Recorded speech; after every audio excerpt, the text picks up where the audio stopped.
Okay. This is Live from the Table, the official podcast of New York's world-famous Comedy Cellar. Coming at you on Sirius XM 99 Raw Dog and on the Riotcast Podcast Network. Dan Naturman here with Noam Dworman, the owner of the Comedy Cellar. And yes, the Comedy Cellar still exists, and it will be back doing shows, hopefully, within the months ahead. Periel Aschenbrand, the producer, is here, and we have as our guest the great James Altucher. He's done the show several times. James is a former hedge fund manager. He is the writer of the best-selling book, Choose Yourself. He is part owner of Stand Up New York Comedy Club, and most notably, he wrote an article that has gone viral about the future of the city of New York. The future is grim, according to James Altucher. Welcome, James, once again. You guys... Well, James. Yeah. Before you get into it, can I give you some late breaking news you might not have seen? Yes, always. Host has disabled participant screen sharing. I mean, I don't know why we shouldn't do this every single week, Periel. Oh, sorry. Go ahead. Okay, so I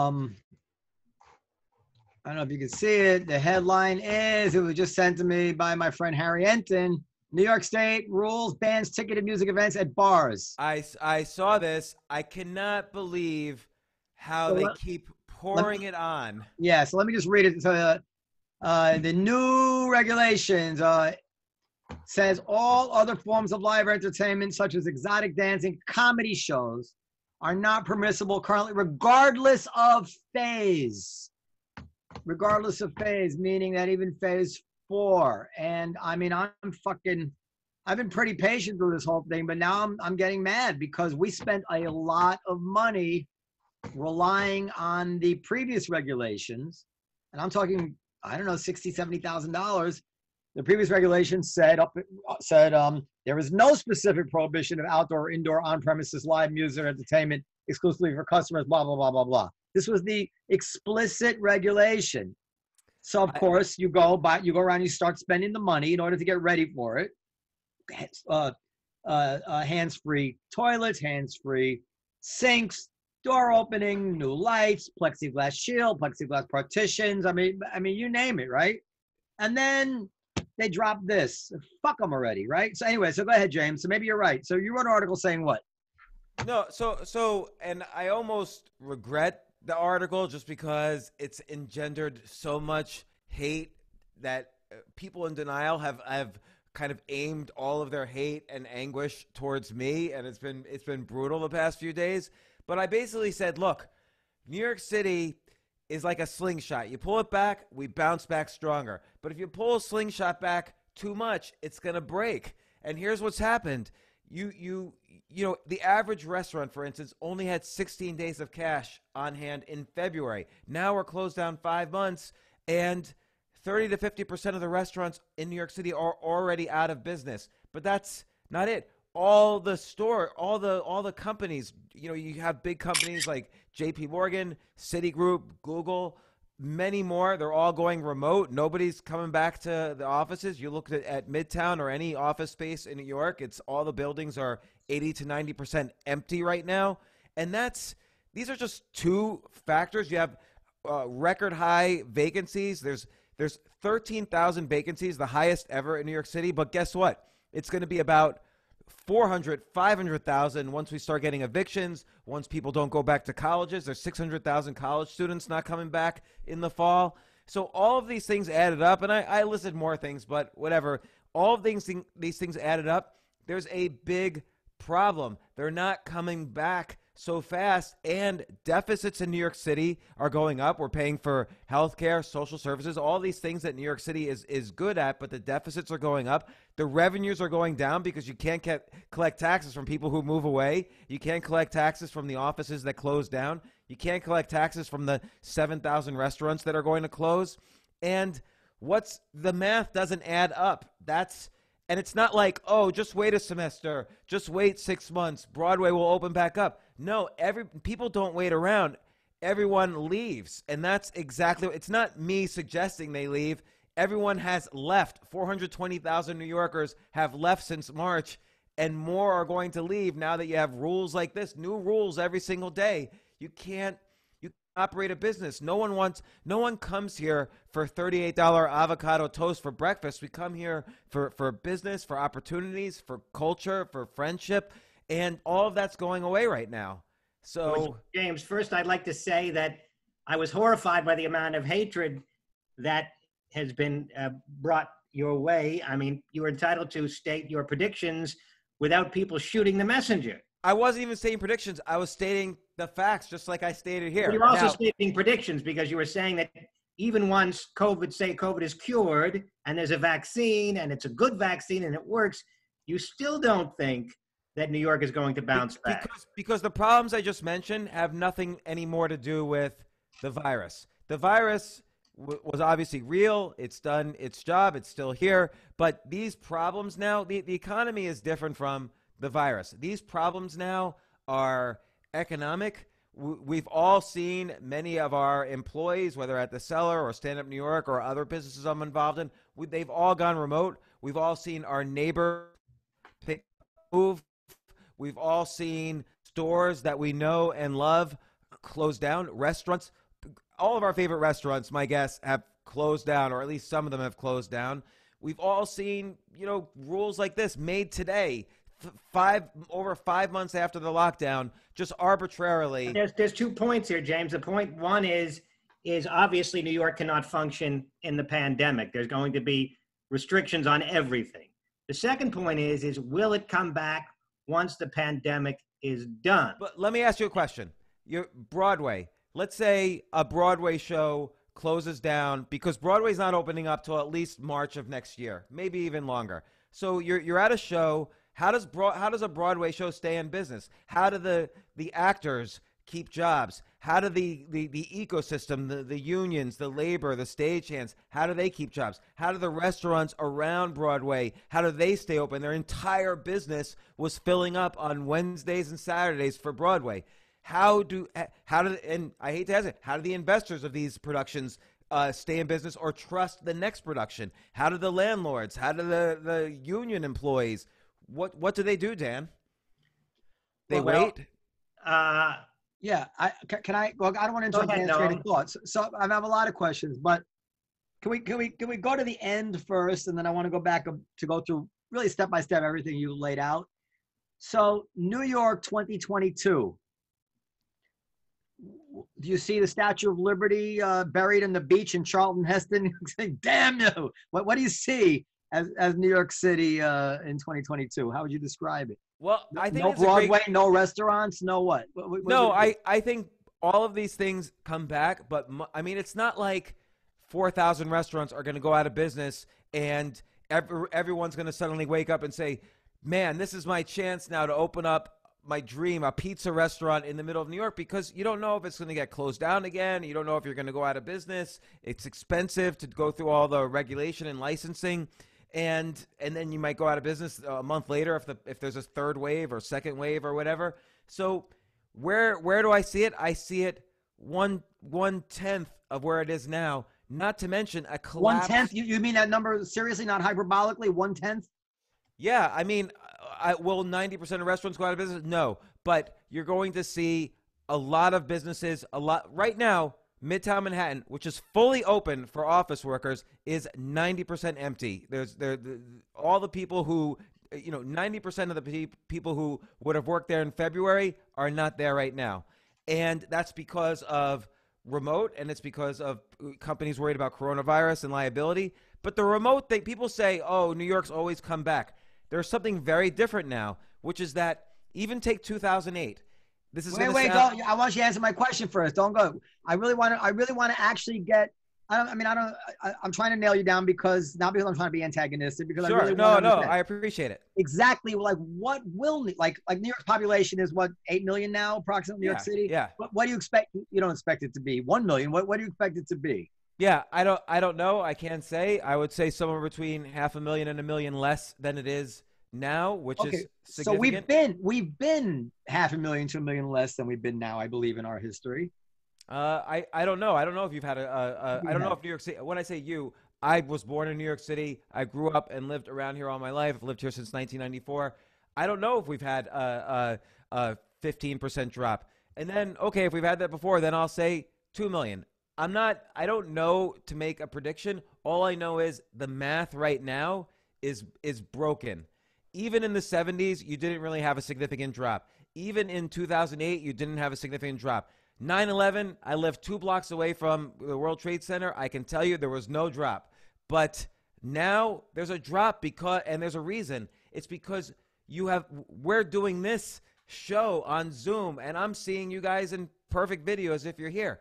Bandwidth has never been like this before. So I looked it up. You're correct. I was exaggerating, but I'm not totally off. Citywide, there were 8.1 million people in 2010. I believe it's higher now. But so let's say it's 8.5, whatever. But in 1940, there were 7.5 million. So we gone up by 1 million. I'm guessing. Okay, my guess is, though, the deficit has grown a lot faster than the population. And what you're going to have now is the sharpest drop in tax revenues ever. Don't forget, 1% of New York City delivers 40% of the tax revenues of New York City. Meanwhile, we're billions more in deficit than de Blasio expected. And I'm not pointing any fingers or blame. It just is what it is. But that's fractured. The city does need to pay for healthcare. It needs to pay for its universities. It needs to pay for social services, of which New York City is well known for. In commercial real estate owners, they're heavily in debt. That means all the buildings are going to end up bankrupt or in litigation, which means people can't work. Everyone says, oh, let the rich people go. This is a rich person problem. It's not actually. Rich people just pick up and go. They've already left. This is a problem of all the workers who worked in offices, who worked on Broadway, who worked in the 4,000 to 7,000 restaurants that will close. I think it's an interesting question. If we can just zone in a little bit on the point you made about Zoom and about bandwidth. Sure. How important is it for people to work in physical proximity with each other? Now, we've always had the phone, we've had the humble conference call has been around for a long time. Video conferencing is not brand new. It is better now, I'll grant you that. But even given all that, how important is it for productivity and for psychological health to work in physical proximity with each other? Look, it's a great question. And Zoom has added something like 400 million new users in the past 5 months. So we don't really know the answer, Dan. As you say, it's not new, but it is new.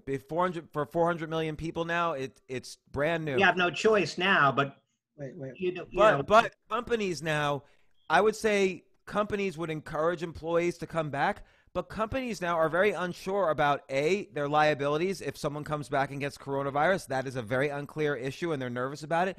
And they realized, oh my gosh, if we don't need to rent, 6 of 7 floors in the Time Life building, we're going to save so much more on cost. Employees weren't really that productive anyway, even in the office. We're going to save so much money by having everybody be remote. And you know what? People aren't complaining. Some people want to go to the office, but other people want to move to Phoenix, Arizona, or Dallas, or wherever they want to move. People are moving now, and they're getting New York salaries, but in cheaper locations. But the news is not all bad, and this is a later point, but opportunity is going to get more dispersed throughout the country than it currently is. Right now, opportunities in New York City or LA or San Francisco. But companies are not anxious to have employees back. Again, Citigroup, JP Morgan, Google, Twitter, they've all said employees indefinitely are not coming back. Morgan Stanley, employees indefinitely not coming back. So, and these are just a handful of companies. Hundreds of companies have said that. Noam, what's your sense? And obviously you can't run a comedy club and a restaurant by Zoom, but what's your sense about, say, a law firm? Do we need all the associates in the office writing their legal memos, meeting with clients? Yeah, well, I don't think you need them to meet with clients, but I think that they're going to find very quickly that having a bunch of people on the honor system all over their homes with their wives and kids running around and not being able to easily talk to each other and not socialize and not go out to lunch together and is not going to be any kind of optimal or way of organizing. That's what I think. I agree. It's not optimal, but what will end up happening is that the cost savings will make up for the less than optimal. And now people won't be maybe there'll be 1 week a month. Hey, you have to come into the office, or maybe there'll be 2 days a week. Because companies, you can be sure, Noam, if we're getting these rules like you just read, just on the last minute here, and the rules are changing every day, they're going to force companies to do rotation of employees only 2 days a week. They're going to force office buildings to be only at 25% capacity. Like they don't want to, suddenly have a spike again, and then everybody accuses them. Look, you guys. Okay, so I want to be more systematic here. So we got to talk about two worlds here. One world is COVID is still a risk. We're between waves. We're not sure. We don't have, and that's one world. And the other world is there is no more COVID. We have a vaccine and we're done with it. And, and then the question is what that's changed because of COVID will stay and what will begin to revert. And I think Right. You're right that there'll be less need for some office space. And we've been in a transition period with retail space as well. So, but that immediately makes me wonder, is this unique to New York or is this every city? I would say it's every first-tier city. Okay, LA, San Francisco, Chicago, New York, London. It's every first-tier city. But New York is going to be especially hit hard because, and San Francisco perhaps, but New York is the financial industry and the media industry. And those are two industries where you really don't need to be in the office. They are sending all of their employees remote. I'm sure everybody here knows people who have picked up and moved. We've all seen Facebook status updates like, well, I never thought the day would arrive, but after 25 years in New York, I'm finally moving. We've all seen those status updates. Okay, yeah, so let's go. By the way, I don't see it. I don't see people 18 to 45 wanting to work and from home, never get out of the house. I just can't see that. I agree. Young people, by the way, are not going to leave, and young people will move in. Yeah. So, wait. Let's go through it. You said 420,000 people have left New York. I think that's what you said. Right, but those aren't necessarily permanently. Some of them will turn to permanent, but we all know the Hamptons people who didn't wait out the pandemic, and they left and brought coronavirus to the Hamptons, and whatever, screw them. So we don't actually know. Those are just people of means who've said, why the fuck do I want to stay here closed down? Let me go someplace where there's some grass and seawater if I'm going to be doing nothing. Right, but I'll take a random example. There was a Facebook group I saw the other day called Into the Unknown. It was for people getting ready to move, and they're asking for advice from each other. It got to around 9,000 members in 2 days after it opened up. And, that's, of course, just a percentage of people who had even heard of that group. So these are people in Manhattan or New York City picking up and moving. That's an enormous number considering 13,000 vacancies currently is an all-time record. And again, that doesn't even count the vacancies we're going to experience when not every student comes back to college or when not every employee comes back after coronavirus is over. I mean, again, the reason I disconnected from the coronavirus is because it's already happened. Like Broadway's already been shut for 5 months, and we know it's going to be shut till March. Who is waiting around? Some people will leave. Some people will pick up and where things left off. But there's also structurally, there's legal agreements, there's evictions, there's bankruptcy. Okay, stop at evictions. That's because this is everything you say. I'm playing devil's advocate, but everything you say kind of implies a static situation. So why would anybody pursue evictions when they know they have no tenants coming in behind? I don't know, but I see people waiting around to pursue evictions. Like, I think they're bluffing. That could be, and I hope you're right.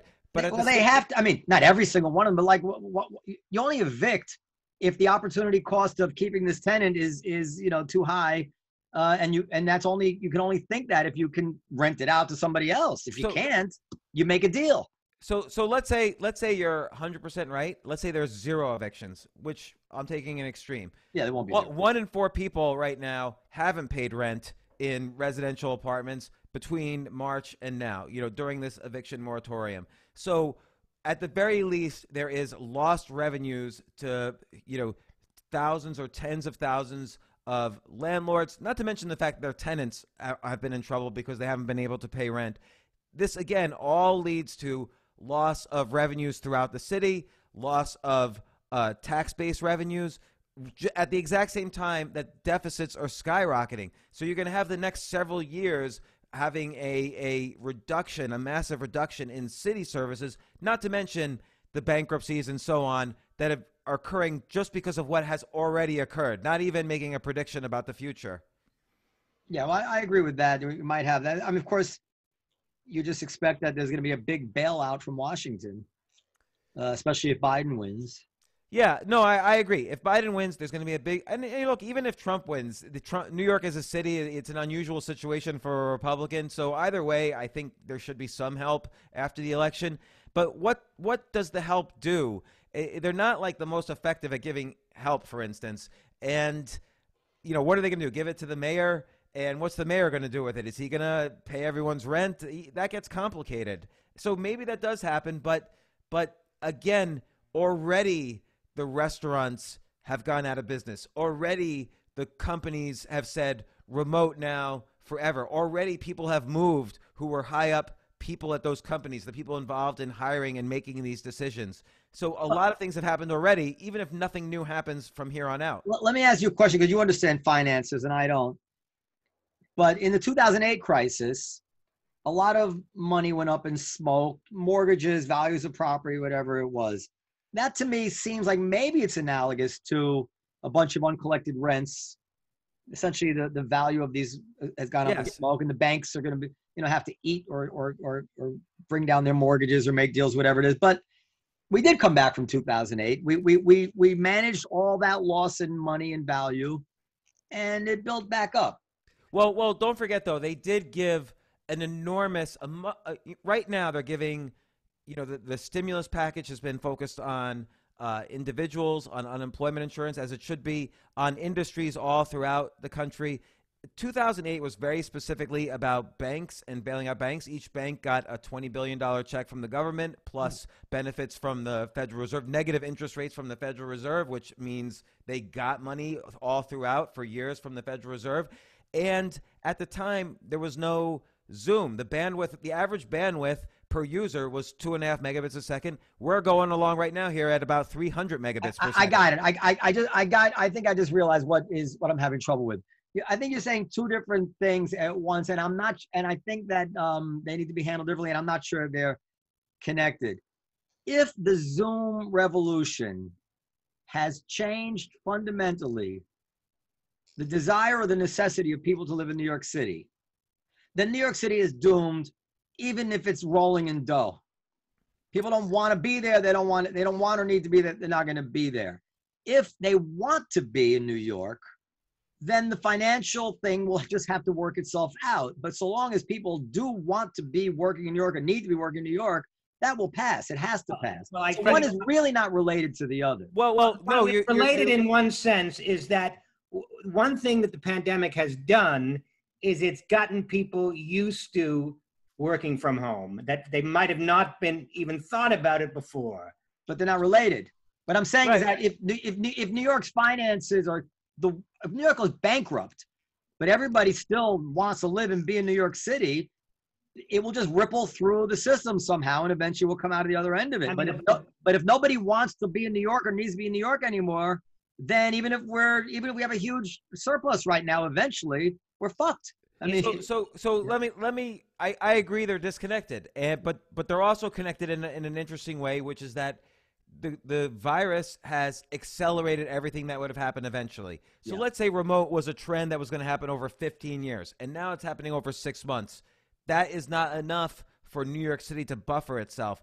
And on top of that, you have the restaurants out of business, Broadway. How do you know the restaurants are really out of business? That's what I wanted to ask. Well, okay. First off, you just see it walking around at least the Upper West Side and Upper East Side. And what do you see? Because I haven't been around. I see some stores. You still have the signs, "Hey, we'll open up when we can." But many of my favorite stores, restaurants, whatever, are for lease. Like, you know, the Caridad, the place across from, out of business. They didn't have to go out of business. They could have waited for another stimulus, but just out of business. It's every other restaurant on the Upper West Side is out of business. Yelp has said up to 50% of their restaurant customers are out of business. Now, that doesn't necessarily translate to 50% in New York City. I think it'll be a little less in New York City, but it will be enough that hundreds of thousands of jobs will be affected. Tourism is affected.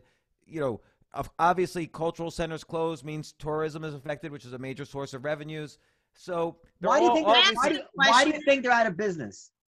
I don't know. How do you think that happened? I mean, usually you go out of business when the bill collectors are at your door, or the landlord, or eviction. But you know what? That's a great question. Yeah. I like you and I both probably got PPP loans for our storefront businesses. I actually don't know the answer to that question. I just see what is the signs for lease on every other place. And I see what Yelp says, and I see the GoFundMes where the employees are not getting paid, and so they set up the GoFundMes. It's just, I don't really, to be honest, I'm surprised at how many restaurants I've just personally seen are out of business. But something doesn't ring. Something is fishy about all that to me. Those are the numbers are there. Yeah. Periel, you say what? I don't see New York City not coming back in some fascinating way. I mean, the MoMA's not going to close. The artists and the actors and the comics and the theater and the bars and everything and the grit and the glam and the young creative people. I mean, there's no fucking way that this city is going to be obliterated forever. I agree. Young people, like, people are going to move here. Young people are going to move here. People in their 20s are going to move here. It's exciting. It'll be a different type of culture. And it's going to be affordable again. I mean, one of the things, I was born in New York and I've lived in New York on and off my entire life. Me too. And, one of the things that you hear people like us talk about and lament all the time is that it's gotten so unaffordable for the very people who have always made New York so interesting. I agree. Like, look, it's not like we're going to be washed into the water, but there's going to be a major problem, which is that New York City is not going to be able to afford itself. So does that mean bankruptcy? Does that mean some kind of bailout? Again, what kind of pause happens because so many stores, restaurants are either bankrupt or remote? What happens to the artistic community if after a year of closure, people finally start to go away? Do people invest in the next wave of productions for Broadway, or does that change? The culture changes. It's going to go away, right? Eventually, whether it's a year or 9 months or whatever it is, eventually COVID will pass, right? I'm assuming even in all of this that it's just gone now. I'm just assuming that, and I'm just working with the data right now, which is why it's hard to make predictions. But just looking at the data now, you can see already New York City can't afford its expenses. And colleges just in the past week went all completely remote in New York City. They weren't a week ago, and now they are. We just got the message today. Indoor, comedy, dancing, all these things indefinitely closed or until further notice. I think Noam. Hey, James, you want to buy a comedy club? I was going to ask you the same question. I think that Noam had essentially the right idea. Short term, I don't think anyone can argue that New York has some challenges ahead. Long term, I think it all comes down to what Noam was saying. Do people want to be here? Is there a need for large cities? I think is a question that's relevant to this discussion. Why do large cities exist? They exist because people want to be in proximity to each other, because it's more efficient for people to work in buildings, because, the cultural aspects of it.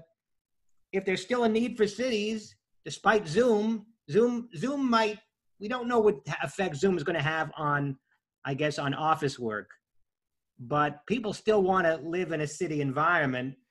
You're not going to have, like, for example, just the comedy. Let's just take the comedy world, for example, where you can go to the Comedy Cellar and Dave Chappelle drops in and Chris Rock drops in. That simply cannot happen. You're absolutely right. Anywhere New York else. I'm not saying the population of New York City vaporizes. I'm just saying But I'm saying the utility of a city is that you have 100 world famous comics that all live here that might stop by your club or Noam's club.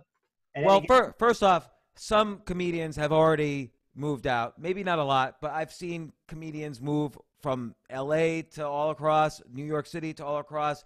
I know well-known comedians who are working for Grubhub right now, delivering food. Like, the infrastructure wasn't there to support artistic endeavors like this. It was for the high end, not for low end.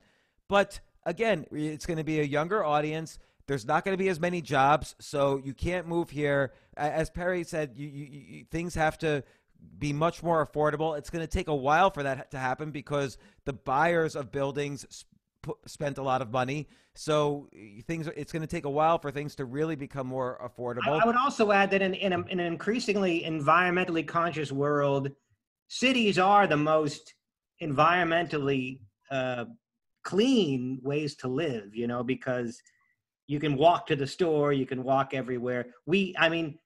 Per person, our carbon footprints are lower than they would be where you are. Yeah, but I don't 5-10 miles to go to the grocery store. But nobody makes a living decision based on that. Sure, but also to Noam's point, I think that the creative people and the people who are really the heart and soul of the city are dying to get back to doing what they do, and because they love it. And I agree. I am dying also. Like, it's not pleasant that these comedy clubs are closed. It's horribly unpleasant. None of this is unpleasant. None of this is what I want. None of this am I recommending. Oh my God! No, I'm not for one second. But you have to understand James's point is that it's not all or none. If 1 or 2 out of 10 people doesn't resume their previous life, but simply maintains the life that they've taken up during COVID, 10 or 20% is a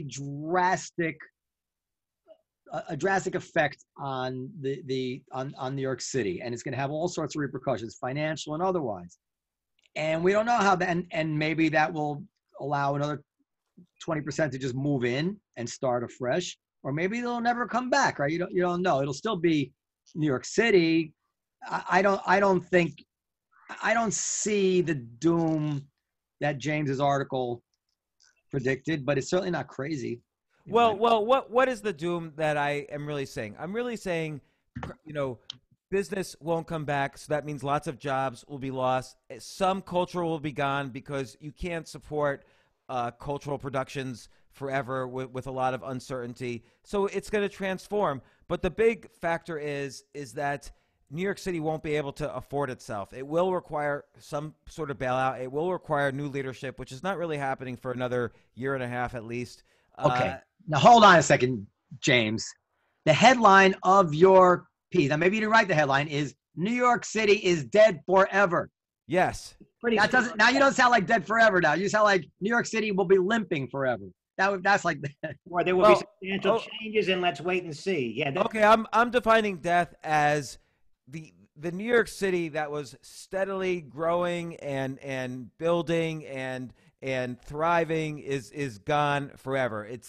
And by forever, that could be 10 years, it could be 20 years. I don't know. It's hard to make a prediction like that. To Perry's point, young people will move in.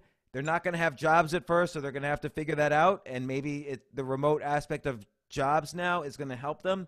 So who knows? I think that's unpredictable. We do know that New York's finances are going to turn upside down, and we know that many people have already left, and many more people will be leaving. And many restaurants, storefronts, clothing stores, production, cultural things, big corporations, small corporations, they're going to be going or changing. This is what we know right now. This is like the facts right now. Where does that lead? It's not like everyone's just waiting for COVID to go away. It's already fractured. People have already left. And so does that get bigger? Even if it doesn't get more, it's still fractured. We're still not going to be able to pay for New York City's, great resources. Oh, fuck. All right. But I don't mean to be depressing, because in the sense, nationwide, it does mean people are going to realize that opportunity is going to be a lot more dispersed across the country. Now, I'm a New Yorker. I live in New York. I have a comedy club. You have a comedy club.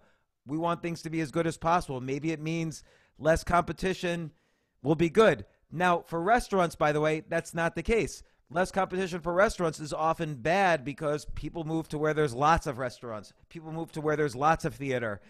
Competition's good in some places, but maybe for comedy clubs, it's different. No, I don't know. I don't. I mean, are there many comedy clubs as it is? I don't want less competition. No, look at Bleecker Street. You benefit, and McDougal, you benefit by so many comedy clubs around there. People go to the street for comedy, and then they pick. Whereas Upper West Side, I think they benefit from us. We were there booming, and then they opened. But anyway, I agree. I think James is. But you're right. But it probably does create an ecosystem. I shouldn't be so smug. And I don't want this to happen. This is the problem. Getting even my sister is trashing me on Twitter. I don't want this to happen. I'm born here, been here all my life. It's not good. But I don't know. Go ahead, Dan. Go ahead. Sorry. Noam said, I think your headline was a bit strong. You're entitled to it, but it seems like your headline is a lot stronger than what you're saying. Dead forever, and it is a lot different than there are challenges ahead.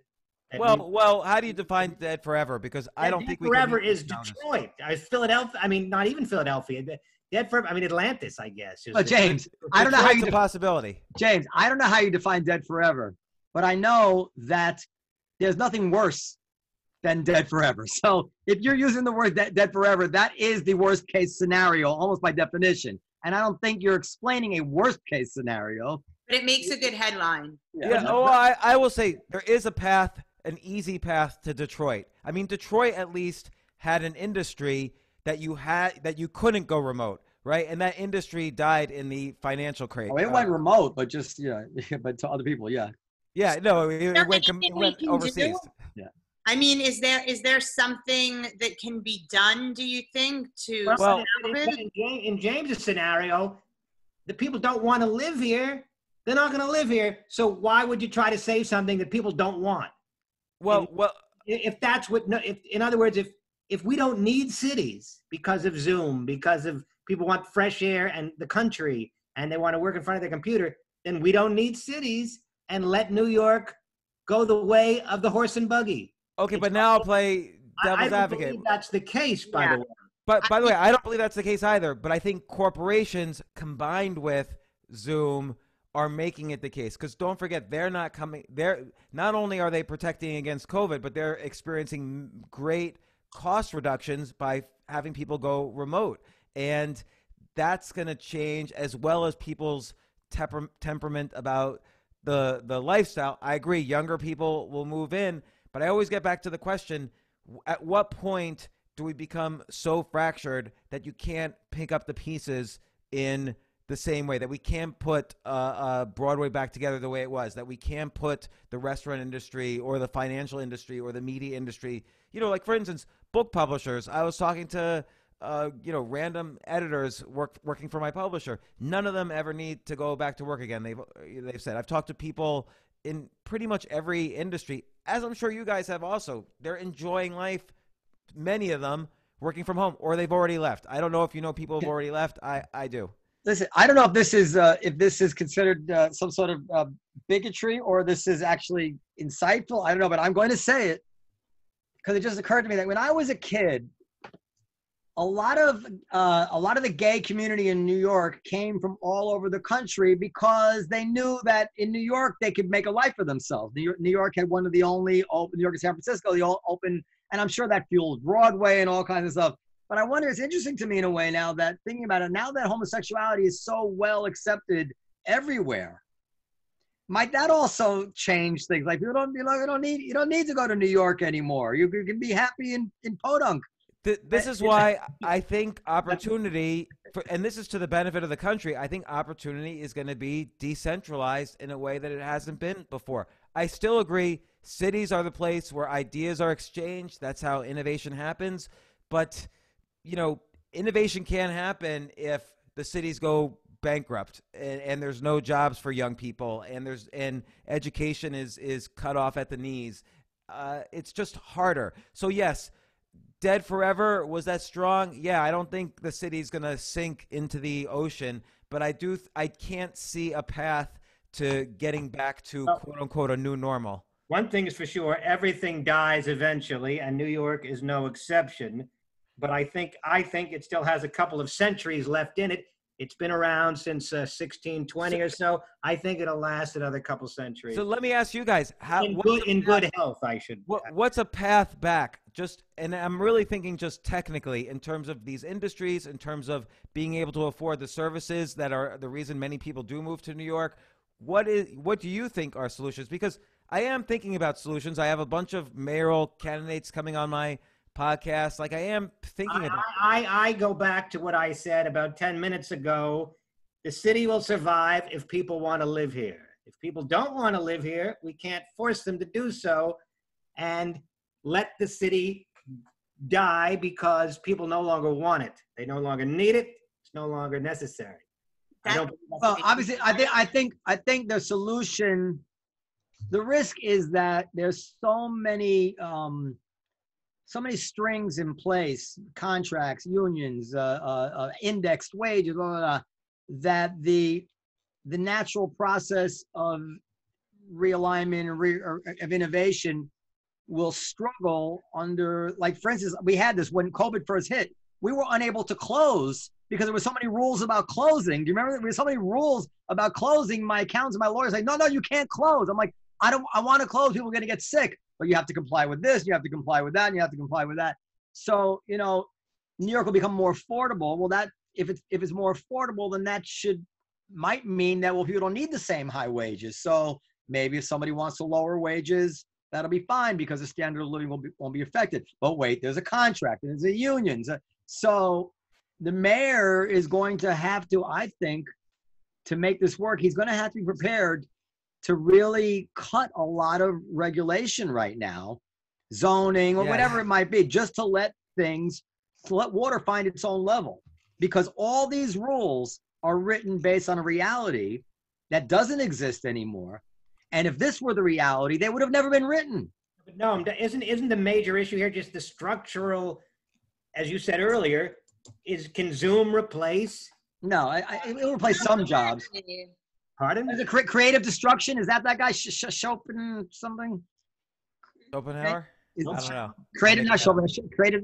But anyway, that New York is going to need. You're going to have to let. I saw the analogy of a kite. Like sometimes you gotta keep the kite close to keep it in the air, but sometimes you just gotta let the string out and just let it go. And I think they're going to have to find ways to let New York let the magic happen of the marketplace. I mean, New York is amazing. And what if there is no bailout? Because let's say New York City probably needs about $10 billion. What if there is no bailout? And this is honestly where I can't predict. Like, I don't know what it looks like for New York City. I was here in the 70s and it was horrible. And we already see crime shooting up. I don't even mention that in my article because I assume when COVID's over. Schumpeter, Joseph Schumpeter, creative destruction. Sorry, go ahead. Sorry. So I'm just trying to think, like, what does it look like if there's no bailout and everything, it doesn't get worse, but all of these things have already been happening. So, there's going to be much less in tax revenues. There's going to be much higher deficits. There's no bailout. What does that look like? It doesn't really look like the 70s. I mean, right now we're heading, just in terms of the crime, we're starting to head in that direction. But let's just say that even calms down. And we're seeing, policemen retire early. We're seeing all sorts of things, but let's just say that all goes away. What does happen when you have a bankrupt city and a financial industry that doesn't return? I don't know. I mean, I know that Wall Street is responsible for a tremendous amount of the revenue of the city. And if it doesn't, and I don't know how that works. If people are living outside of the city, I don't know how that affects our actual revenue from the industry. I don't know that stuff. You might have a feel for that. A lot of people, by the way, talking about with glee about the rich leaving and now poor people can afford the city. The bottom line is if people want to live here, it's going to be expensive. Yeah, and the reality is the rich If people. rich people don't want to live here, your city sucks. There's Well- never a great city necessarily people want to live there, and so necessarily rich people want to live there. I have a good friend. He listens to this podcast, and he has some, sayings that are basically like business fortune cookie sayings that I sometimes roll my eyes at. But he does have one that actually bears here, which is, when was the last time a poor person gave you a job? And I think there's a lot of truth that you get rid of all the rich. I mean, who exactly is going to pay your middle class check? Somebody poor? Exactly. And by the way, it's not like the rich are suffering in this. It's people who worked on Broadway. It's people who worked in the restaurants. It's people who worked on Wall Street who are not necessarily rich. It's people who worked in building maintenance. Yeah. James, what's this future of your club, Stand Up New York, as you see it? You've been doing shows in the park, by the way, which I've done a couple, microphone free because you need a permit, but still not bad. But in any case, where do you see the future of Stand Up New York, your club? I don't really know because, I mean, even if when things open, they're going to say 25% capacity. And as you guys know, on a Saturday night, you need to fill up capacity. You calculate your rent based on the fact that you assume you're going to fill up on Saturday and Friday nights. And, I don't know what happens to any indoor dining place, any restaurant, when this is all said and done and all the bailouts are over and we're in this, new world after this.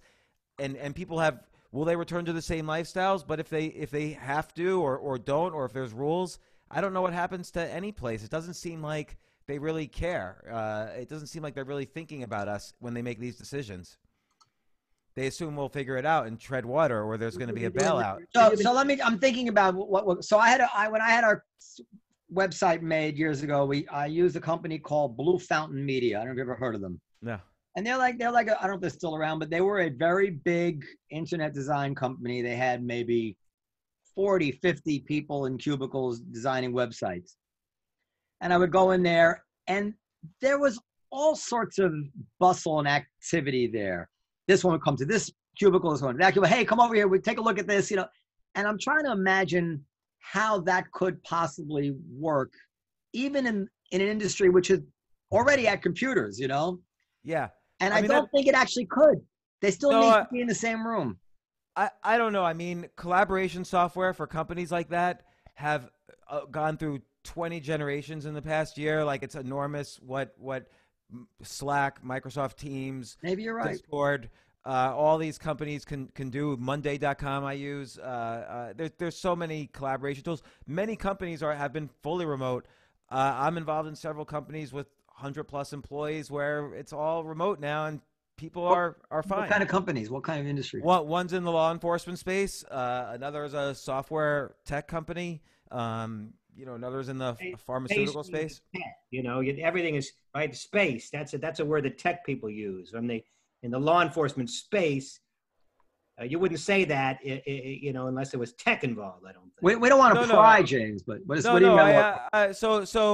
So a few years ago, brainstorming, we came up with an idea for a device that shoots out a metal cable and wraps you within 20 feet of where you're standing. So if an officer says hands up and you don't put your hands up, we could wrap you. It's called Wrap Technologies. We recently went public, and we're being tested out in almost every police agency in the country and 27 other countries.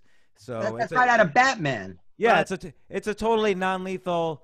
It's the only non-lethal weapon, because Taser is known to be lethal. This one doesn't hurt. I've been wrapped a million times. It doesn't hurt, but if you... We don't want to hear about your sex life. This is, I see it online here with Maria Bartiromo. She's still hot. I'm going on her show Tuesday. Yeah, she's really pretty. Anyway, that's a wrap. New Taser light technology targets with rope. Oh, good luck with that. That sounds... We certainly need... We literally save lives every day.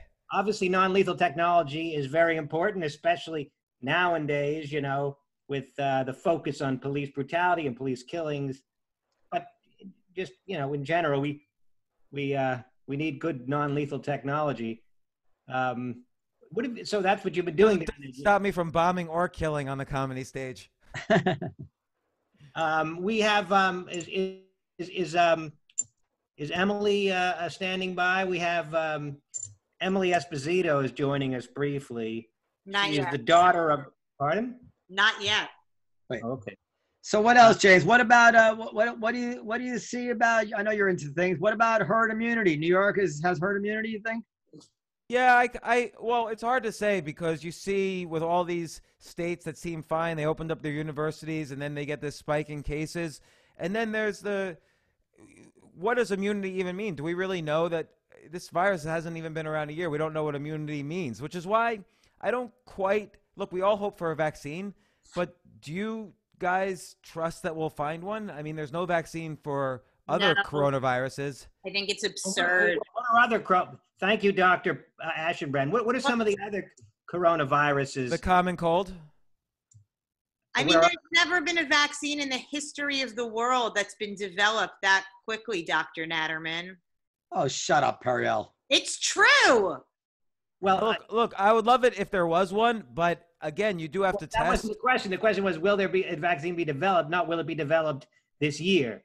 And by the way, there's never been this many resources and energy put into a vaccine either. This is unprecedented. So I kind of lean towards, though, there's going to be medicines to alleviate symptoms. And then we don't know what immunity means. We don't know how much it mutates. There's so many things we don't know. Okay. Just when I talk to epidemiologists, they don't seem to know.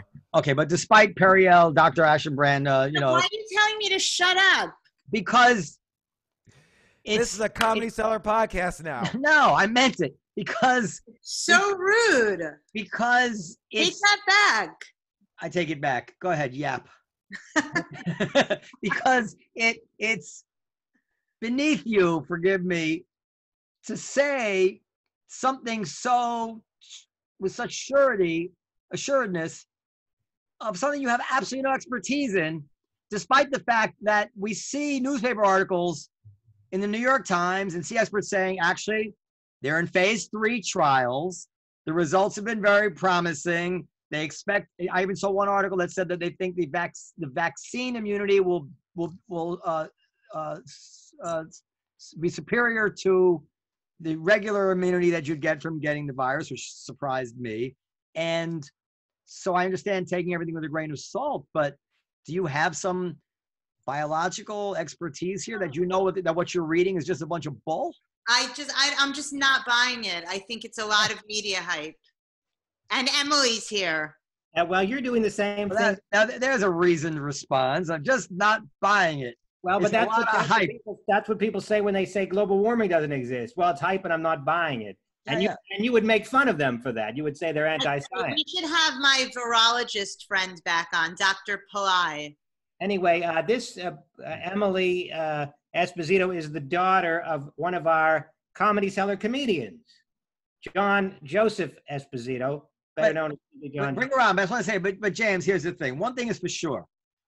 In the places that have been hit hard, New York City, London, Sweden, they're not getting spikes like the places that were never hit. That's for sure.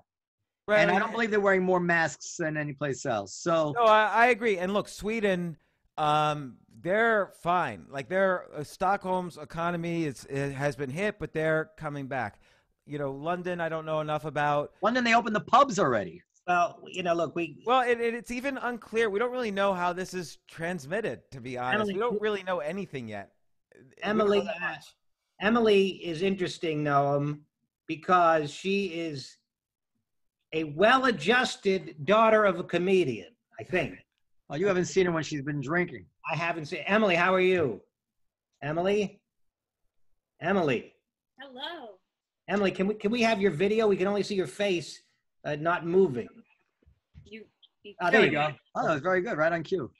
I was just introducing you. You're the daughter of a beloved John Joseph Esposito. We call him John Joseph. He's a comedian that works at the Cellar, and he's probably, as comedians go, I don't know, there's probably as good parents that are comedians, maybe, very few. You know, he is a devoted man that's been married to the same woman for his whole life. and they have 2 daughters that he absolutely adores. Emily, before we get in, I know you're here for a specific reason, but before we get into that, how great is your father, John Joseph Esposito? My father, John Joseph Esposito, is a pretty great man. Oh. I have FaceTimed him about Hey, 4 kids, times. come here. I want you to listen to this.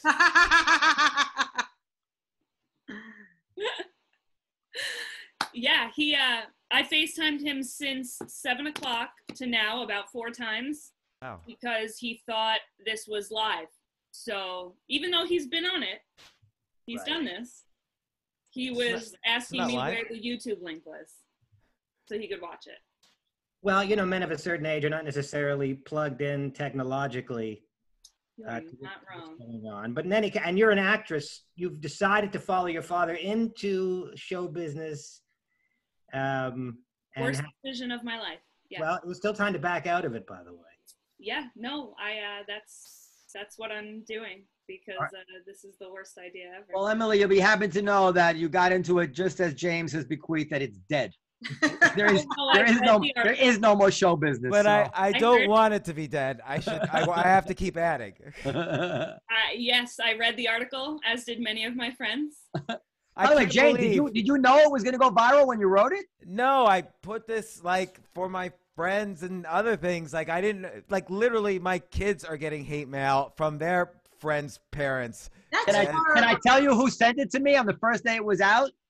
Tyler Cowan. You know Tyler Cowan, the economist? Yeah. He's a good friend of mine. Oh, maybe yeah. not anymore. So that how he knew about it? He knew about it because he's a friend of yours? Yeah, he's on my podcast. He was on my podcast at the beginning of the lockdown, where he did say the ridiculous comment that we could probably stay locked down until 2022. And I was like, that is insane. You're an economist. But he is one of the smartest people I know. I should be full disclosure here. So he sent it to me, and I said, I really like James. He's a friend and he's a good guy. But sometimes I think there's some smoke and mirrors going on here. Like I just can't accept that New York is dying. Well, just look at the content of the article, though. Where am I wrong? I want to be wrong. Yeah. Well, we've had this discussion. How did Bitcoin turn out for you? Well, Bitcoin I recommended when it was around 3,500, and now it's around 12,000. Oh, so it didn't do as well as you said. No, nobody's underperformed. Nobody's complaining, though. Go ahead. Well, so Emily, you came on for a very specific reason. I did. To promote something that is very dear to your heart. Yes. Tell us about that. An I Hate James club. Everybody, my whole family's. Don't hate James. James is entitled to his analysis. I'm kidding. I don't even know him. Sure, he's fabulous. The reason I'm here is because I started a Rock the Vote campaign because we need people to get registered and get voting and make a change so we can all stop complaining about this country. I haven't been complaining. Well, then you don't need to vote. No, this excludes you. Well, by the way, Emily, I have a question for you. Yes. When I was researching this article, or actually about a week before, I didn't realize this, but everyone always complains about de Blasio, and now I understand why. Only 8% of voters turned out for the last mayoral election. So I do think on local, 8%. So I do believe on local, we realize now that's incredibly important. Yes. But we all agree that high voter turnout, it's a good thing when people are engaged. I guess you could argue that we only want people to vote that agree with us. Yes, but the biggest thing I don't agree with that. I think everybody should be engaged and should vote and should put in the time and the effort to research the candidates and to vote for the best candidate. An engaged society can't help but be a better society. So even if you're not on the same side of the political fence, but so it's just a website people can go to? Yes. Well, first, the biggest thing I've been hearing from people is it doesn't matter. It's not going to make a difference if I vote or not, which is the biggest problem. People think they don't matter. And that's why only 8% of people go out and vote. So that's what I would love to change. I would love people to think they do matter. So I have an Instagram and a Facebook page called @RockTheVoteRaffle. So if you go to this page, you follow it, and you send in a snapshot of your confirmation of registration. Once you send that to me, you get entered into a raffle. And this raffle, you can win fun prizes from people in the entertainment business. Ask James for some free cover charges to stand up in New York. I will James offer will that. definitely be involved. He'll write a whole article about you. It's going to be great. I'll have to recant my article from several years ago that said never vote again. But good. I'm really happy I'm on with him. This is perfect. So prizes are like a comedian or an actress or a singer will send you a personalized video message like Cameo, or you'll get signed merchandise, or like in the year 2022, you can get a hug from somebody.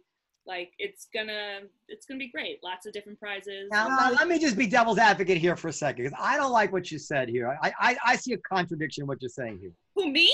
Yeah, you're saying on the one hand, you're saying you want everybody to vote because voting is a virtuous thing to do. Yeah. And then you're saying you need to do it so we can make a change, which Yeah. only implied that you want them to vote for Biden. Okay. I want that change. However, it is your right, it is everybody's right to have their opinion heard, just like I don't agree with James, but he has the right to say whatever the hell he wants.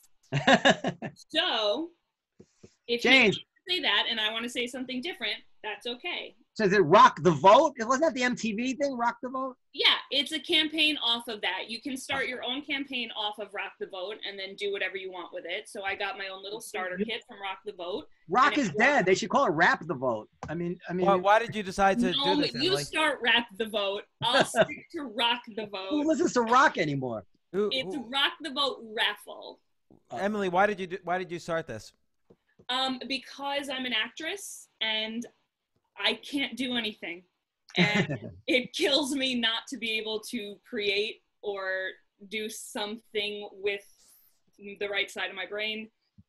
And one day I just said, I got to do something. And this is what I wanted to do. I wanted to. As I said, nobody can argue with the virtue of voting, even though Noam believes you have a specific political agenda, but that believe. I think you can take that to the bank, Dan. I'm not pushing that agenda on anybody, Noam. All I'm pushing is register. That's it. All I want people to do is register. So Rock the Vote. How do you go to your specific Rock the Vote page? You go to Instagram or Facebook and do the little @ thing and do Rock the Vote raffle. Rock the Vote raffle. Okay. Well, Can I ask James a question? What did Tyler? Because did you speak to Tyler Cowen about this article? No, I haven't spoken to him since March. Oh, I'm very curious to know what he thinks about it. Mark Cuban tweeted back. Emily, you can stay for this discussion if you like. Stay, Emily. Mark Cuban tweeted back at. I was very impressed, by the way, that Mark Cuban responded to you directly. Well, Mark Cuban, I've known for 23 years. Well, Mark Cuban responded to you, basically saying, what you're saying is full of shit. No, he did not say that. He just said, nope, I'm going to be here as an investor and he implied when prices get low enough. And I said, he said New York City rebounds. And I said, I hope you're right. And he, we texted, he liked my tweet. He's willing to buy when all the buildings go bankrupt, he'll be a buyer.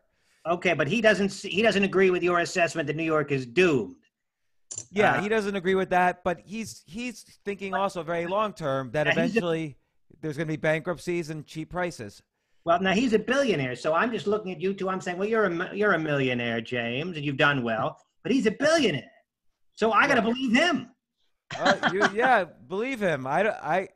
Anybody can believe whatever they want. All I said were facts, which is these are this is the situation of the companies that have announced that they're remote. Here are the restaurants that are bankrupt. Here is the commercial real estate situation. Here's the record number of vacancies. All of this has already been in the news. I just am putting the facts in one place. What do your children think of your analysis? The young people like Emily, your children are not quite Emily's age. My daughter just signed a lease, which I paid for in the East Village. But go ahead, Dan. Yes or no? Well, I'm saying, are they reacting harshly to your article? No, because again, to your point and everybody's point, young people are going to move here. There's going to be some cultural activity. It's not like this is going to be a wasteland, but it's just the New York City that we all know is gone. It's going to, the finances are upside down. Many companies are going bankrupt, more than we would like. To Emily's point about not doing any acting is not going to start up for another 8 months at least, and maybe more. And then we just got the message today about comedy and dancing in places. And so they know what's the reality also. It's just they're trying to figure out what to do whilst, I have 5 kids living in the city. So they're all trying to figure out what to do next. James, by the way, his family is what we call them. Was it called reconstituted, or is that a word? Yes. Yeah, 2 are mine, 3 are my wife's. 2 are yours, 3 are your wife. But you have embraced those 3 of your wife's kids as your own kids. Yeah, they don't have a dad. They don't have a dad. Okay. Yeah. James, will you ask Tyler what he thinks about your article? He's always right. He is. Well, I did not agree with him when he said that the United States can have an economic lockdown until at least 2022. I think that's financially correct, but not psychologically correct, as we see from all the unrest that's happening right now. Financially correct. He's keen to that. He understands the unrest. I don't know if he did in March, because we discussed that. He thought that the Fed, and by the way, I've spoken to governors of the Federal Reserve. They are willing to pay for a lockdown through 2022. There's infinite money in the U.S., and people say, oh, you can't print money forever. That is incorrect. But I don't think psychologically nobody wants things to be locked down any more than they are right now. I'd like to have you on again so you explain to us what it means to print money forever. But Tyler is almost always correct. He is super smart. I mean, he is one of those highest IQ people I've ever met. Emily, are you living in Manhattan? I want to bring Emily into it a little bit. That's fine. I like listening. Okay. I'm in Astoria, and I'm moving apartments this week. Where are you moving? I'm staying in Astoria, just a different place. Astoria was my first place in the city when I lived on my own. I like it here. By the way, I will say this about Zoom. I don't ever want to do a podcast in person again. I will say that. Yeah, I've done 100 of these now remote. It's great. I like it because I find it easier to face off against somebody when I'm not in their physical presence. I don't feel intimidated or worried in the same way. But don't you miss, like, at the end when we shut off the sound, we all had the makeout session at the end? Like, don't you miss those? Like, it was very intimate. James, when we used to finish those things, you couldn't leave fast enough for me. No, I'm kidding. I know that's true. No. I would like to hang out with. No, I don't say I don't ever want to go and hang out with people again. And I love to hang out with you, honestly. And you're not even a good example. So sometimes we have a guest, and I'd be intimidated in person. Like, what if I'm too strong, and then I have to see them after? Whatever it is. Now it's like, okay, goodbye, click, and you're done. And also, it's kind of like wearing sunglasses gives you a certain kind of, or mask gives you a certain feeling of disconnected, which allows you to speak more freely. I know Howard Stern would always wear those dark glasses when he was doing those interviews, and I think that was partly the same thing. I just kind of like not being. One thing about Zoom is James. You talk a lot about how Zoom has taught us that we don't need to be in each other's presence. It's also taught us that we do need to be in each other's presence, because I'm going crazy over here. I mean, I've been Zooming, and it's just not a reasonable substitute. I've been at Zoom birthday parties. I've been at Zoom Passover Seders. I've done many Zoom podcasts. I agree with you, Dan. There's no substitute for the psychological need for person-to-person contact has actually been, in my mind, reinforced, you understand, by the Zoom experience. So but I don't know if that means you would want to be around the cubicles of fellow lawyers, or if you want to be around your friends. And I get that. Like, you want to be around friends. I wouldn't know anything about bringing in the cubicle of fellow lawyers. Yeah. And I don't know the logistics of law firms. Because you failed the bar exam, but okay. Oh, I didn't fail it like Kamala did the first time. And Hillary did too. By the way, I mean, I know everybody's saying Kamala's a genius. Kamala. Brilliant. She's a Kamala. I'm sorry. She's not a genius. She's brilliant. She's not. I don't know if there's any evidence for it. I think she's competent. I don't know if she's brilliant. Listen, I think they're giving her more credit than Listen, And I saw, you'll like this. I saw a headline today. This is the amount of whatever the way everybody's getting behind Kamala Harris, the amount of hagiography, is that the word? There was well, shit. Hold on. I just saw this. Great use of hagiography. That's that the first time I have ever heard that in a sentence.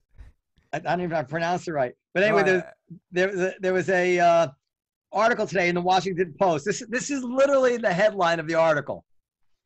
Kamala, can you see it? No, you can't see it. Kamala Harris's dad was from Jamaica, where a fierce woman warrior once fought slavery.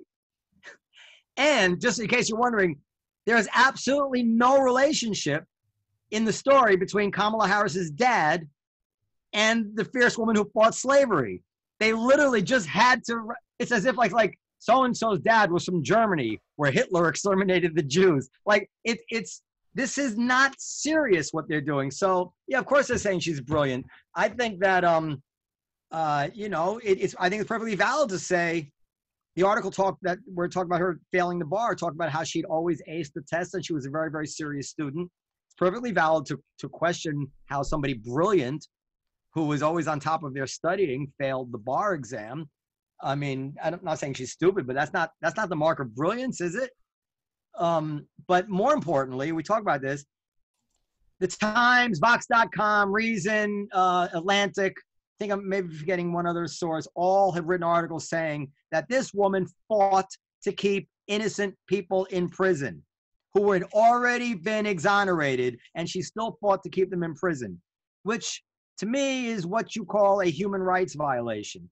And the reason that this is just, everybody's just averting their eyes from this and pretending it didn't happen, I cannot understand. And I was all in for Susan Rice, even though I don't agree with her politically. But Kamala Harris, to me, if you fight to keep somebody in prison when they're innocent, there's a special place in hell for you. There's not much things you can do worse as someone in government than to fight to keep someone innocent in prison. Job of I don't like prosecutors in general because they're all that. No, it's not the job of a prosecutor is to put guilty people in prison.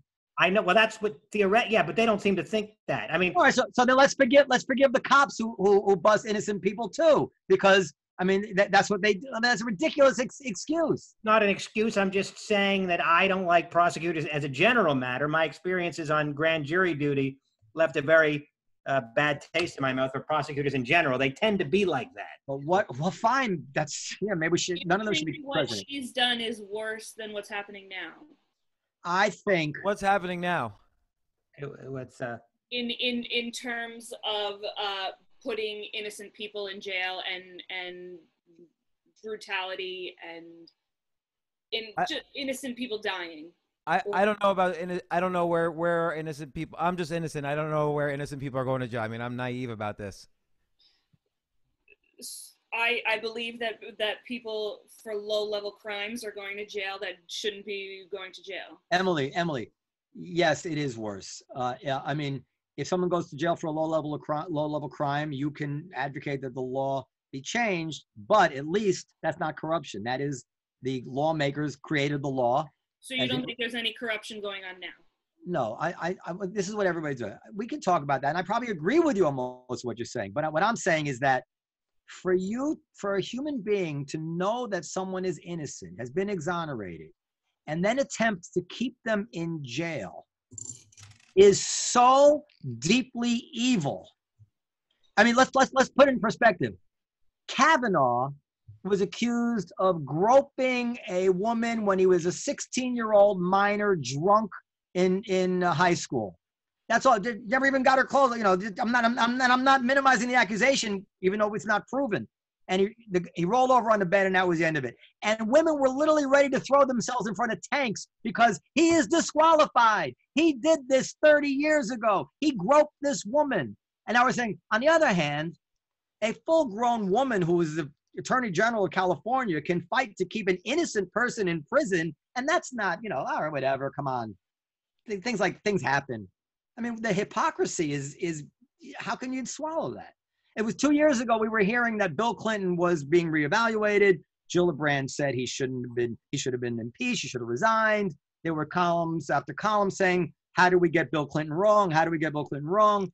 And then all of a sudden, I mean, Me Too was so 2018, I guess, because all of a sudden he's speaking at the convention again. But they went crazy about Louis C.K. They went fucking crazy with me about Louis C.K. But Bill Clinton, you know, we'd all kind of come around to the idea that he probably did rape Juanita Broderick. That was what we said when we were trying to get Roy Moore out of the picture. We even had Al Franken resign for it.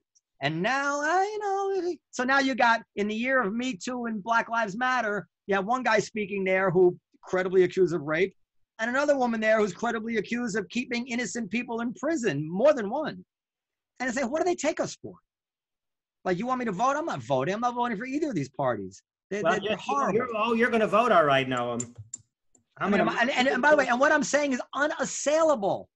You can't argue with what I'm saying. There's no excuse. But you've got to pick one, so I'm going to make sure that you do. I don't want you weaseling out of this. I want you to pick one, and then we're going to discuss it on the show.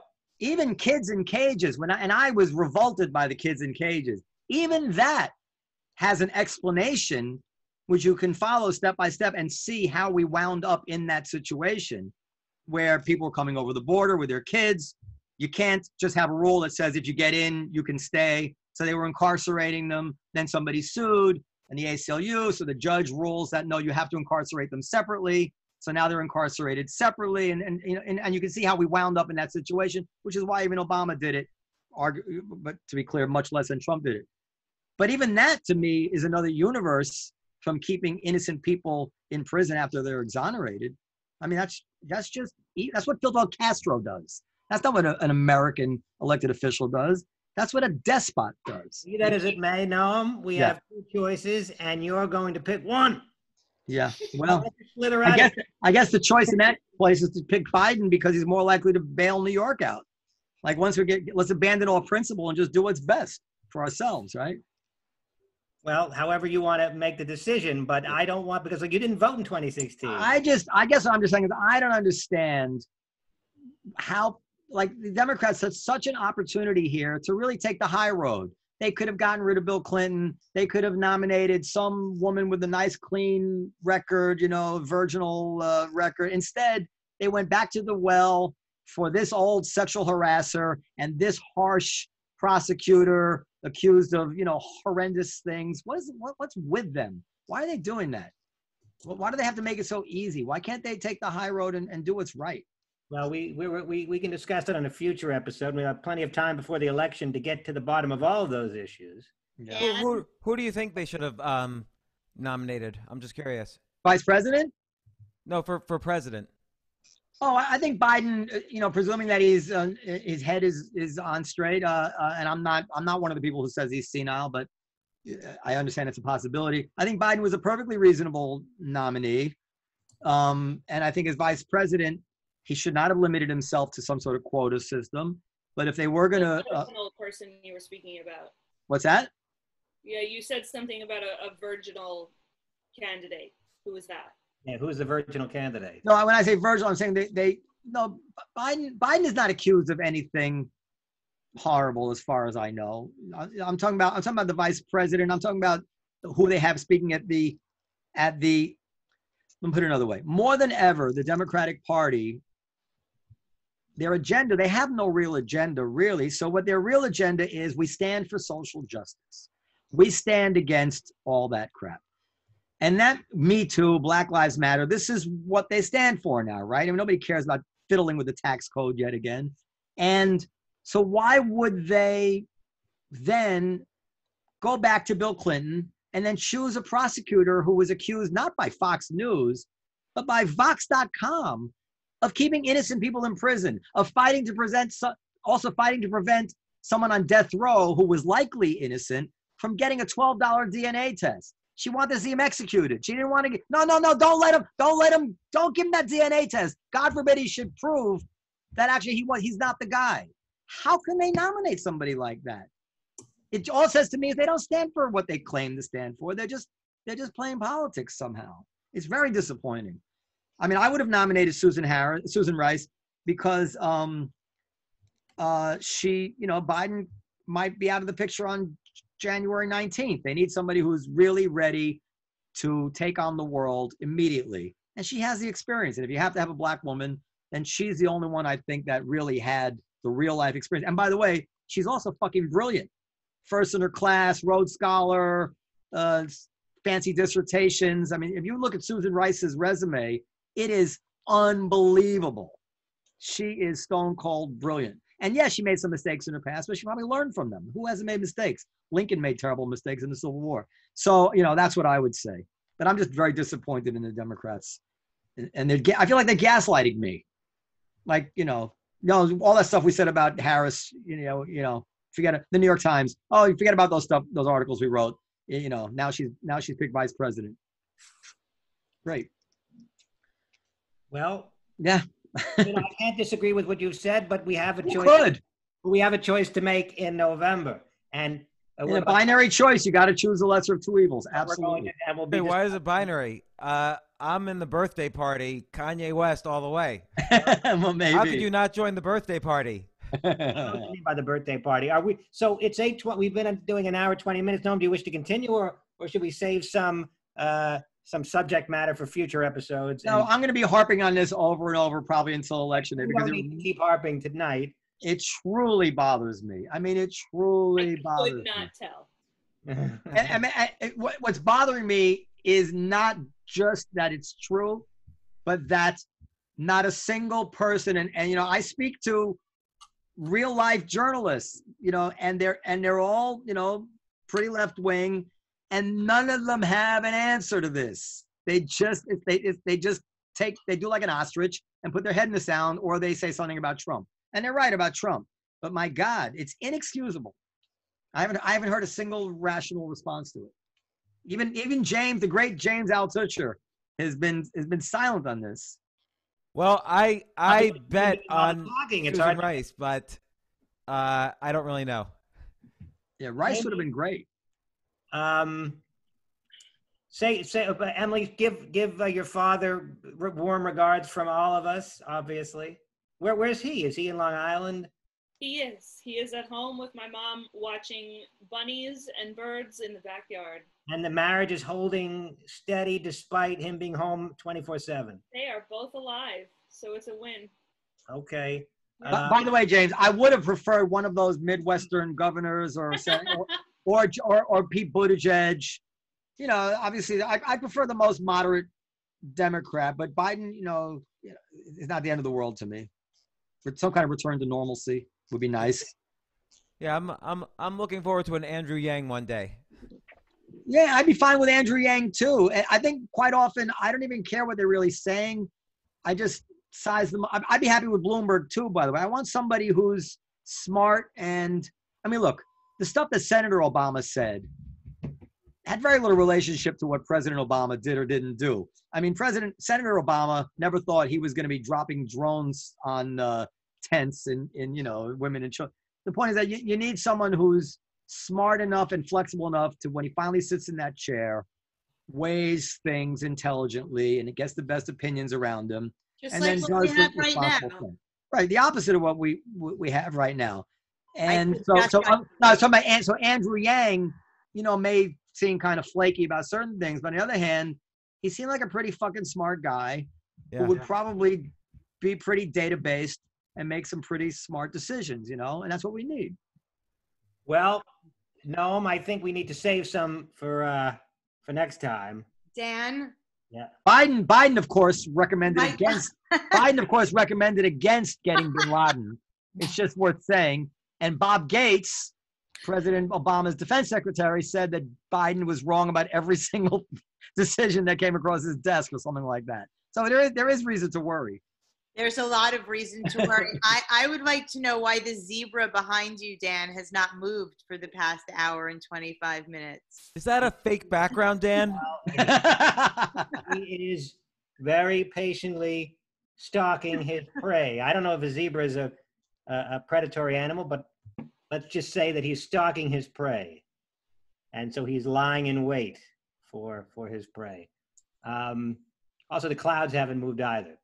But in any case, Noam, are we ready to sign off? I mean, I got nothing to do. If we were in the olive tree, I'd be wanting to go. But since I'm in Zoom, like it's meander and. We can sign off, and if you want to come back on and talk, that's fine. But I think for a night, for a nice tight show, I was so dark after I read that article that I literally read it like 15 minutes before it came on about how they're not going to allow comedy to open. That this was actually a pleasant experience for me because it made me forget about it for a little bit. I was just sick over this. It's crazy when they don't understand that uncertainty is often worse than bad rules. So when they just spring these rules on us, it's scary. Well, are we at the 15 days to slow the spread? Are we there? Are we there yet? Have we done the 15 days? They say regardless of phase. But what is that? What are they saying exactly? Can you sign off and then we can continue talking? Yeah. Why?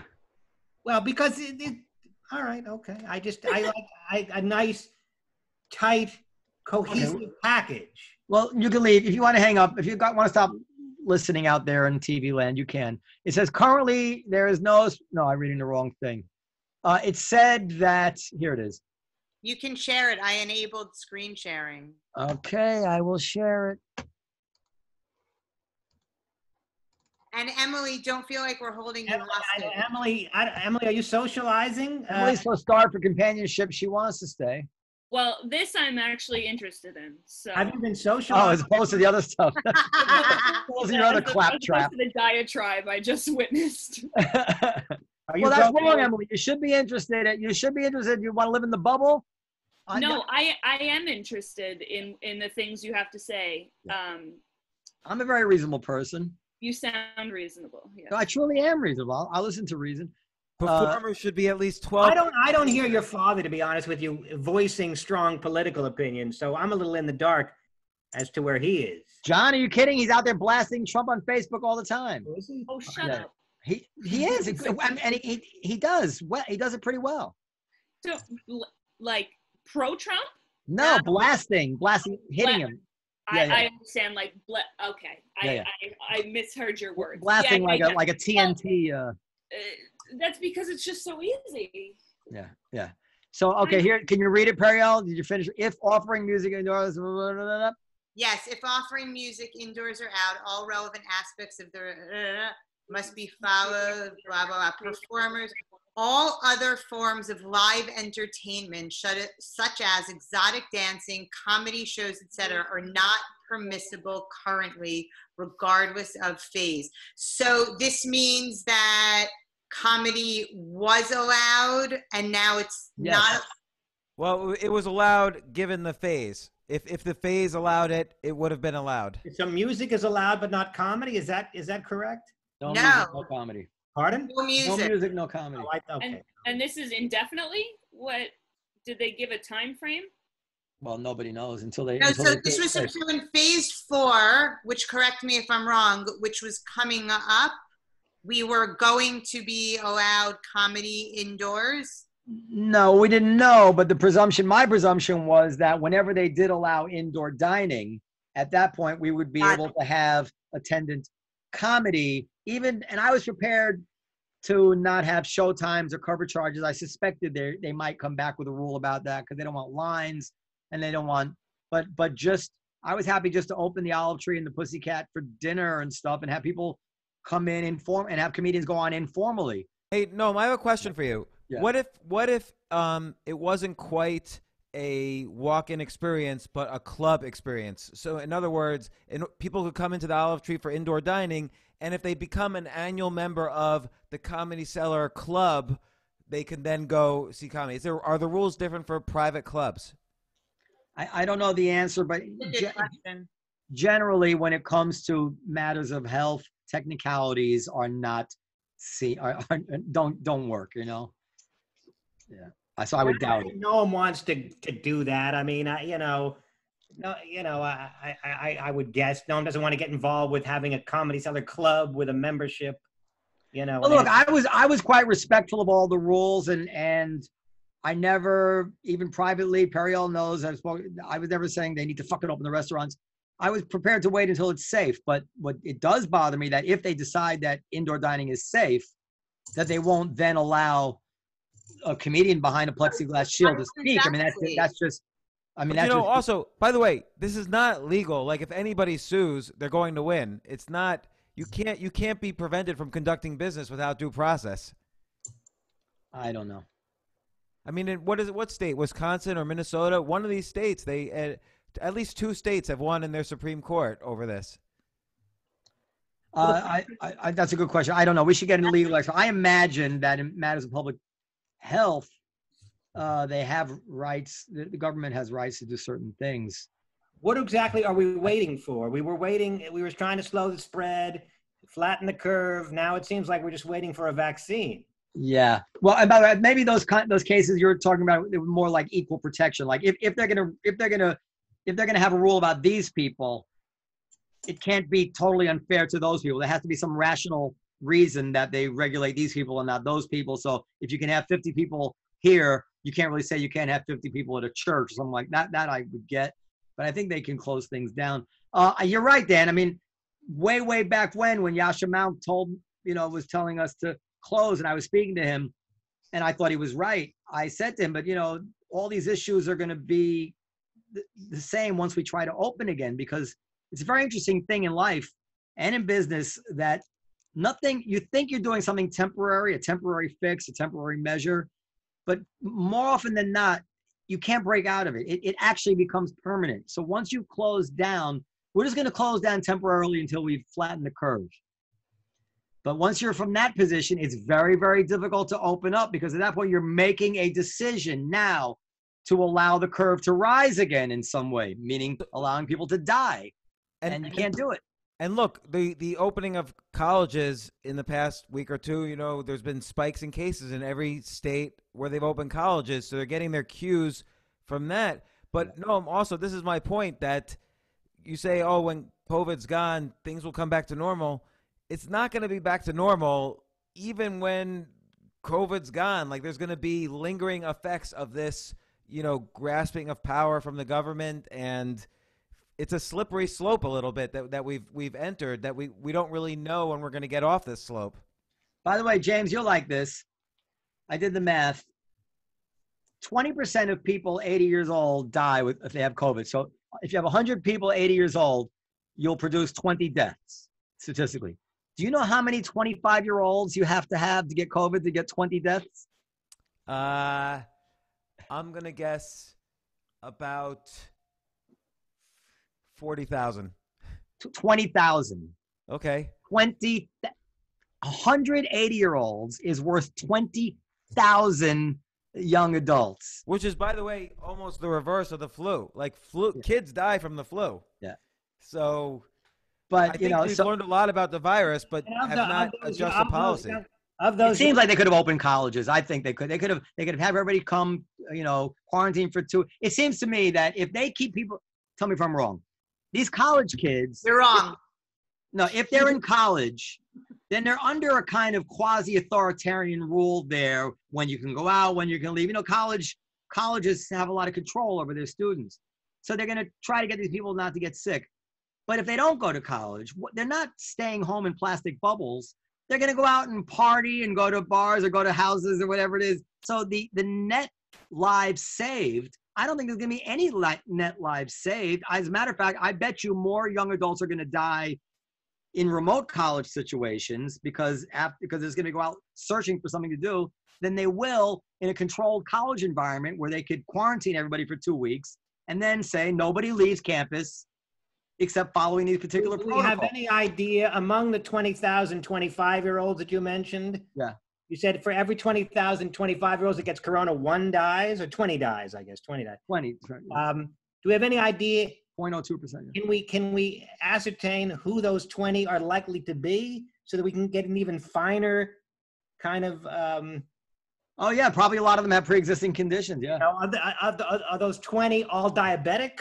Because they're probably 20. If you take 20,000 25-year-olds, probably 20 of them are diabetic or have congenital heart issues or what have you. But those also have to be the 20 people that catch it. So. Right. Anyway, yeah. So by the way, these colleges also, like, let's take, Columbia as an example. Last week they said, oh, we were going to have on-campus learning. Now we're going to be all remote. But sorry, we're not going to reduce tuition at all, 0. And so I wonder how long colleges are going to be able to get away with this little scam. Can I tell you something? My niece lives in Tel Aviv. She's supposed to start her freshman year of Harvard in the fall, and it's completely closed down. I mean, they're not letting any international kids come in, full stop. Like, it's all online. It's crazy. Yeah, and they're not reducing tuition is my guess. My kid was going to start at Columbia in the fall. It's crazy. Anyway, we've really verged onto an entirely new topic. So let's end. Let's bid our farewell. James, thank you so much in the height of your virality is that a word? Virality? That means he has a hard on. I appreciate it. A viral video is what you mean. So we're getting James hot off his viral fame. My just general viralness. And Emily Esposito, once again, rock the vote raffle on Instagram and Facebook. Yes, unless you're Noam, then don't go there. You'll hate it. And remember this, everybody. If you ever hear a headline that the Comedy Cellar is dead forever, you can probably still see a show that night. I'm going to it. All right. Podcast@comedycellar.com is how you contact us with questions, comments, and suggestions. And James, you can follow us out live from the table on Instagram. Read James. If you haven't read James' article, New York is dead forever. Here's why. James, contact Tyler. I'm really curious to know what he says. All right, I'll call him tonight. And be safe. All right, you guys too. Thanks a lot. Thanks everybody. I like you a lot. I'm happy that you bought stand-up New York. Me too. Thanks, you guys. See you soon. Bye, everyone. You can also watch us on YouTube. This isn't just audio. Listen, Dan is gone. Do we have a few words to say about Dan? Bye, everybody. Bye, guys.